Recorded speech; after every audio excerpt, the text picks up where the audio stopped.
Oh.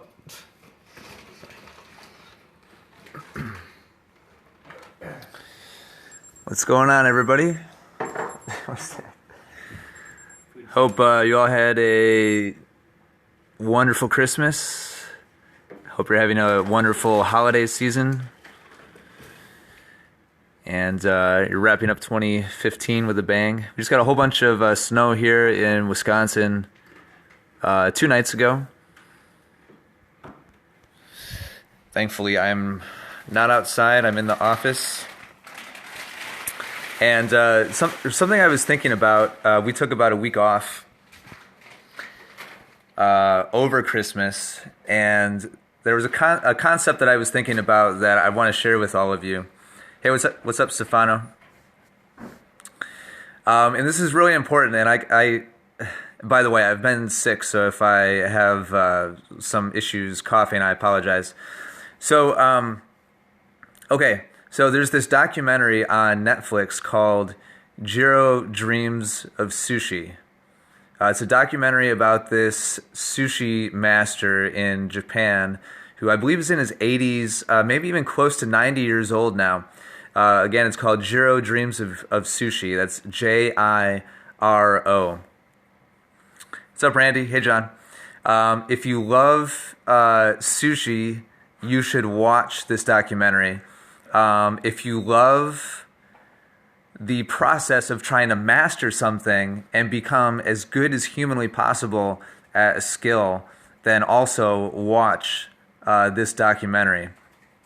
It's extremely, extremely good, very inspiring, and probably one of the best documentaries I've ever seen. So, in this documentary, the person doing the interview was asking him about developing the palette of apprentices that came into work for him. This is a guy who's like the biggest perfectionist on the face of the earth. And no, I haven't seen that. Sopiff. I haven't seen that. What's it about? So he's talking about developing the palates of his young apprentices. When you work at his sushi restaurant, you have to make the rice for the sushi for 10 years before you can do anything else in the sushi restaurant. All right, this is the level of like insane perfectionism that this guy has. So he's talking about developing the palates of the young people working for him, and he said that it's very, very important when you're developing a young chef that you go out and you eat good food. You go out and you eat the best quality food possible so that you know what good food tastes like. In other words, how can you make good food? How can you make high quality, how can you make the best quality food if you don't already have a broad experience with knowing what it tastes like? Does that make sense? So you have to experience it first before you can possibly recreate it, right?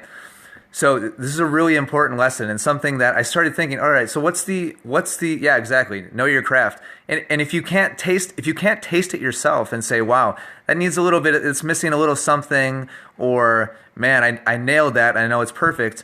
If you haven't already experienced it yourself many, many times, then how can you possibly recreate it yourself? What? That's interesting. So the equivalent in tennis, this is very important. So what do you think? I want to hear those of you watching live in the comments. What do you think the equivalent in tennis is? If you're trying to become a world-class chef, and so you go out and you have to eat world-class food to develop your palate so that you know what world-class food tastes like so that you can recreate it. What do you think is the equivalent for a tennis player? How do you... What is that equivalent for getting experience for what great tennis is, or the next level of tennis? All right, video analysis is a good answer. There's an answer I was expecting people to give. Okay, that's the answer I was expecting people to give. Thank you. The answer I was expecting people to give was, well, you watch the best tennis in the world. There it is again, Stefano. That is not the right answer. I've spent some time thinking about this. I expected people to say, "Oh, well, go watch, Federer versus Nadal at Wimbledon, or whatever." Don't worry, I'll give you the right answer. But that's what I first thought of too. That's what I first thought of too. Well, if you want to know what world-class tennis is like, then you got to watch it, right? And I'm not saying that's not important. You should watch and see what the best players in the world are doing, but that doesn't give you experience. You are not experiencing the next level of performance when you watch Federer versus Nadal. All right, goodbye. You are not experiencing it. And that's the key. When Jiro said that you have to expand the palate of yourself or your apprentice or whoever, if you want to be able to recreate good quality food, if you want to be that next level of tennis player, then you need to experience it yourself. So the way that you do that is you go take a lesson. So think about this. The job of your teaching pro should be to show you how to execute X, Y, or Z skill a little bit better than how you already do it, or maybe a whole bunch better than you already do it. That should be their job, to show you what the next step is to improve your game. Now, here's the thing. Tennis lessons, an individual tennis lesson should not, its purpose is not or should not be to fix your forehand or to fix your serve. You do not take a habit, a physical habit that is ingrained in your brain, and fix it in a 1-hour lesson, especially the way that most lessons are taught. How are most tennis lessons taught? You go out, you do short court for 5 minutes, you hit ground strokes for 5 minutes. The pro's like, all right, come up to the net. And he or she is like, all right, so on your forehand, you're doing this, and you should be trying to do this. And you hit some more forehands for a while, and he's like, oh, yeah, great, that's it. Now let's work on your backhand 5 or 10 minutes later. And he or she is like, all right, now I want you to try this. Oh, okay, good, that's better. Good, we fixed your backhand. And that's like 10 minutes. And then they're like, all right, now let's hit some volleys. And you hit volleys for a while, and they're like, oh, no, you really should be trying to do this instead. And you try it, and they're like, all right, good, great. Now let's work on your serve. And you go back to the baseline. Right? If this is sounding familiar, do me a favor and tap the screen a couple times. So you spend like 5 or 10 minutes per skill, and they tell you something to do differently, and then the lesson is over, and you leave. And you go and you play a match the next day, and what happens? You go back to your old habits. That's because you haven't fixed anything. All that your pro has done is shown you what the next step should be for you to take. You haven't fixed anything until you've created a new habit. And a new habit is only formed through a lot of purposeful repetition and practice. Does that make sense? Now, here's the thing. Yeah, John. So here's the difference. In part, there's a lot of things that make up an okay tennis pro from a really good one. An okay tennis pro will tell you, will diagnose, will tell you, all right, here's the problem, here's what we need to do differently. A really good pro will give you a plan of action to follow. They will say, okay, good. Now on that swing, you made the change, you did what I was talking about, great. Remember how that felt, and now here's how I want you to practice over the next week until I see you again. If he or she does not give you that, and you don't take responsibility and go put in the practice repetitions the way that they prescribe, then all you're doing is just recycling the same thing over and over. They give you the tip, they give you the change, you do it a couple times, they say, oh great, that's it. You go and you play tennis for a week, and you probably go right back to your old habit, and then a week later, they're like, oh, well, we need to work on this again. And you have to end up working on the same stuff week after week after week, because you're not putting in the repetitions in between to be able to actually make a new habit. So, most lessons should be viewed as simply a way to experience the next level of execution in your game. A lesson in itself does not fix anything. Repetitions and practice is what actually cements a physical change a technique change in place. Sorry, I just missed that. Comment. Would you mind? Who's got the Periscope up right now? James, who's got it on? I can't. I'm hearing myself. Thanks. It's hard to concentrate when I hear myself like 5 seconds later in my ear. Yeah, absolutely, John. Yeah, a good pro will give you a plan of attack for cementing that change into place. And yeah, they will hold you accountable, and as you see them at the club or whatever, will ask you, hey, are you putting in those practice repetitions? But I feel like the culture around tennis lessons as it stands is totally broken. Everybody thinks that they're going in to take a lesson to fix something, and the information that you're getting during that lesson may be very, very good, may be very, very valid. It may be exactly what you need to change, but there's this whole like fixing mentality behind lessons.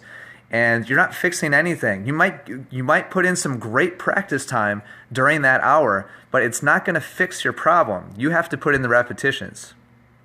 Yeah, exactly. That's a great way of saying it. Hopefully that's helpful to you.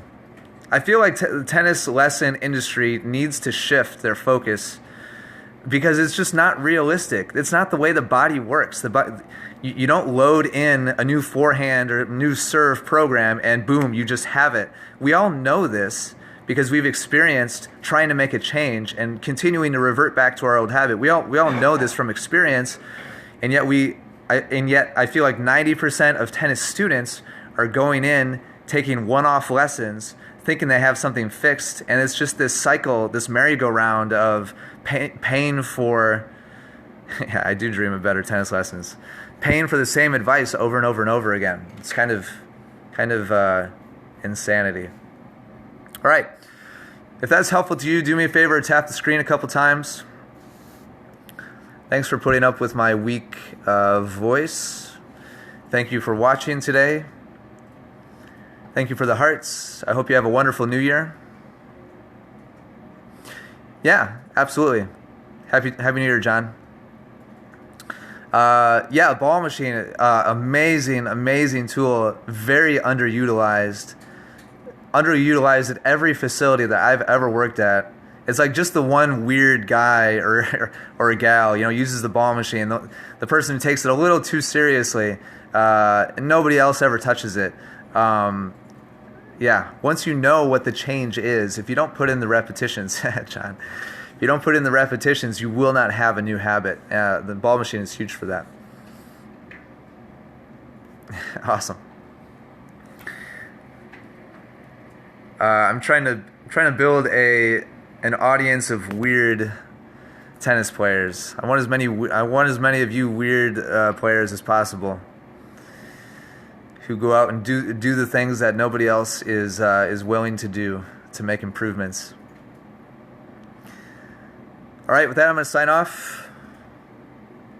Ira, you going to do Periscope? All right. Maybe? Yeah, he hears me. Here, see what we got going on here. We got James editing some video. I'm watching you. We got a video featuring Kirby coming out soon. Kirby's first day is Monday, by the way. Here, we'll get her to wave. You get us wave? She didn't wave. Oh. It's Kirby's Periscope debut for Essential Tennis. And then Ira, what are you doing? You're watching on Sports Center or something? I was watching you. Whoa, weird. Somebody says, James, are those the HD 650s you have on?